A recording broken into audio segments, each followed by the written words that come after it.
Hello विद्यार्थियों, नमस्कार। आज के इस लेक्चर में हम नैतिक स्वार्थवाद पर विवेचन करने जा रहे हैं। इस ये व्याख्यान आपको एमए फिलॉसफी, बीए फिलॉसफी और आरएस मेंस में समान रूप से उपयोगी है। नैतिक स्वार्थवाद एक ऐसा नैतिक सिद्धांत है जो मनुष्य के स्वभाव पर आधारित है। स्वार्थवाद मनुष्य के निजी हित या लाभ को महत्व देता है, इसलिए इस सिद्धांत में शुद्ध परोपकार की भावना बिल्कुल भी नहीं पाई जाती है।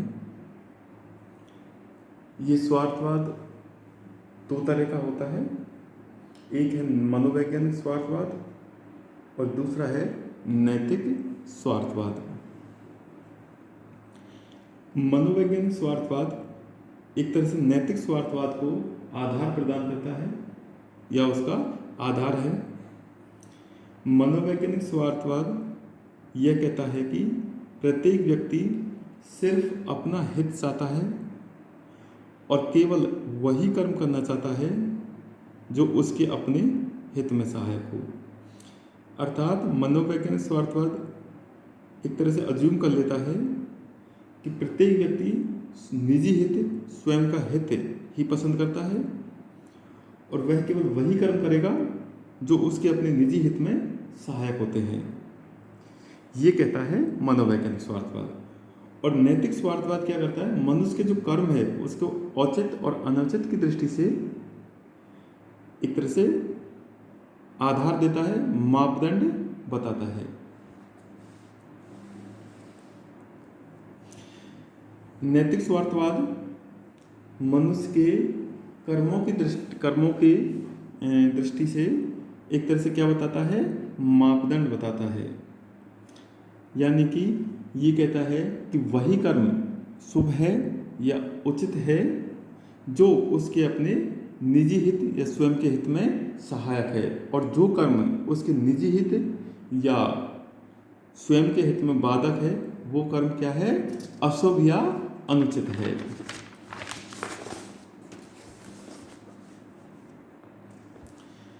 नैतिक स्वार्थवाद के अनुसार प्रत्येक व्यक्ति को अपने हित के लिए ही सभी कर्म करने चाहिए, अर्थात हित साधना ही व्यक्ति का एकमात्र कर्तव्य है।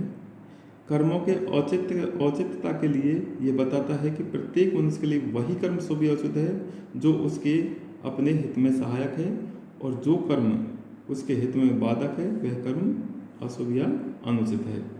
और जो कर्म उसके मनुष्य के लिए वही कर्म शुभ है जो उसके हित में सहायक है।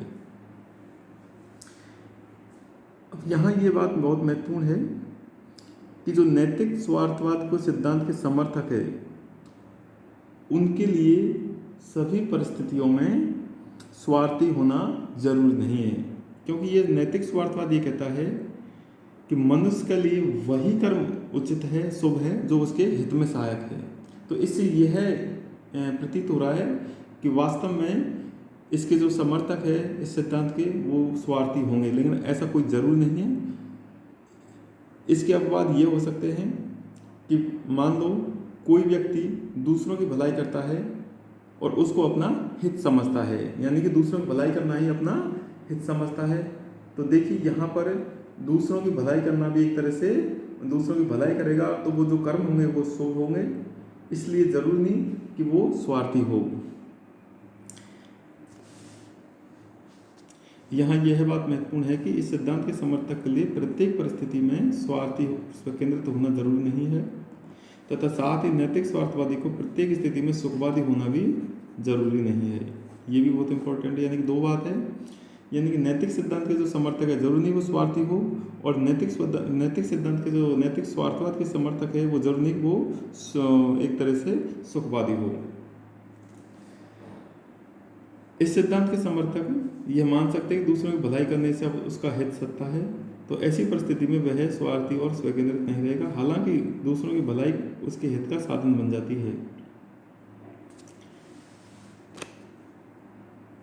इसी प्रकार नम्रता, सत्यनिष्ठा, परोपकारी सहानुभूति, दया, समानुभूति आदि को अपने हित के साधन के रूप में स्वीकार कर सकते हैं। तो ऐसा कोई ज़रूरी नहीं कि वो प्रत्येक परिस्थिति में स्वार्थी और स्वकेंद्रित हो। इसके अलावा नैतिक स्वार्थवाद के समर्थकों को सुखवादी ही माना जाता है, लेकिन यह अनिवार्य रूप से सही नहीं है। हो सकता है कि इस सिद्धांत के समर्थक का हित केवल शुभ में नहीं हो, शुभ में ही निहित नहीं हो, अपितु उसके लिए ज्ञान तथा सद्गुण भी जरूरी हो। यह हो सकता है कि कोई नैतिक सुखवादी सिर्फ सुख में अपना हित नहीं देखता हो, सुखवादी नहीं हो, उसके लिए वो ये समझ ले उसके लिए तो ज्ञान और सद्गुण भी जरूरी है उसका हित में। तो ऐसा हो सकता है, इसलिए ऐसा व्यक्ति नैतिक स्वार्थवाद का समर्थन करते हुए भी सुखवादी नहीं माना जा सकता। तो ये जो स्वार्थवाद है ये व्यक्ति के हित यानी कि उसके स्वयं के हित पर जोर देता है, लेकिन ऐसा कभी कभी हो सकता है कि व्यक्ति का जो स्वयं निजी हित है उसमें दूसरों की भलाई करना, दूसरों का एक तरह से सही काम करना, परोपकारता, नम्रता, सत्यनिष्ठा आदि भी वो अपना हित समझता हो इनमें। इसलिए प्रत्येक परिस्थिति में उसके लिए स्वार्थी और स्वकेंद्रित होना जरूरी नहीं है। इसी प्रकार उसका सुखवादी होना भी जरूरी नहीं है, क्योंकि हो सकता है वो एक तरह से सत्यनिष्ठा को माने, ज्ञान या सद्गुण को भी वो माने, इसलिए ऐसा अनिवार्य नहीं है इस चीज़ का। तो नैतिक जो स्वार्थवाद है वो क्या बताता है, एक तरह से मापदंड बताता है किसके लिए, मनुष्य के कर्मों के लिए, उसके औचित और अनुचित की दृष्टि से। अब इसमें एक समस्या है कि ये शुद्धांत नैतिक स्वार्थवाद ये पूर्णतः आत्मकेंद्रित और व्यक्तिवादी है। इसलिए व्यक्तिवादी आत्मकेंद्रित और व्यक्तिवादी होने का नैतिकता की उपेक्षा करता है, क्योंकि नैतिकता का जो मूल भावना है वो क्या है, सामाजिक कल्याण। सामाजिक कल्याण की उपेक्षा करता है, क्यों? क्योंकि ये स्वयं का हित देखता है, समाज का हित नहीं देखता। इस प्रकार इसके स्वार्थमूलक मापदंड को नैतिक आदर्श के रूप में स्वीकार करने में कठिनाई है। तो आज के इस वीडियो में इतना ही। Thank you so much.